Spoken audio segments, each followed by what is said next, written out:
Jamen Erna, så er vi kommet til parrets store stue. Ja, jamen se nu her. Møbler, der matcher husets alder. Okay. Ja, altså, jeg tænker jo, de møbler har været her altid. Fra huset blev bygget Ja, simpelthen. det tror jeg. Det er lidt tunge, brune møbler. Også bord og stole her. Der er jo også moderne møbler her.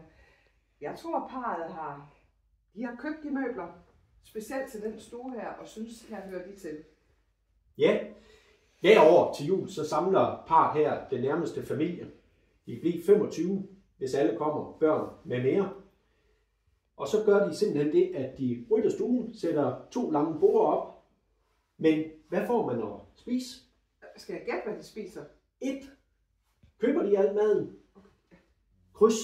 Laver parret al maden selv? Eller 2. Hver især har et par retter med. Altså, at købe mad til 25, det er virkelig dyrt. Ja.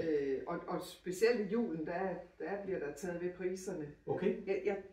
Altså, det kan man godt, men jeg tror det simpelthen ikke. Nej. Altså, der er noget, parret tænker i bæredygtighed. Jeg tror også, de er sparsommelige, eller i hvert fald er økonomiske.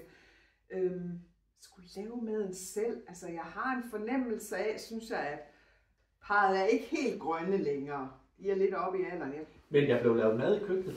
Det gjorde der, men til 25, nej, jeg tror det ikke. Og flere bruger altså også lige at hjælpe hinanden lidt til sådan en julefrokost der. Det har lige været juleaften, man har stået med and til op over begge ører.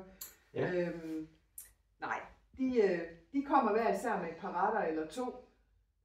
Så jeg går på sammenskudsgildet. Du går med sammenskudsgildet? Ja, det gør jeg.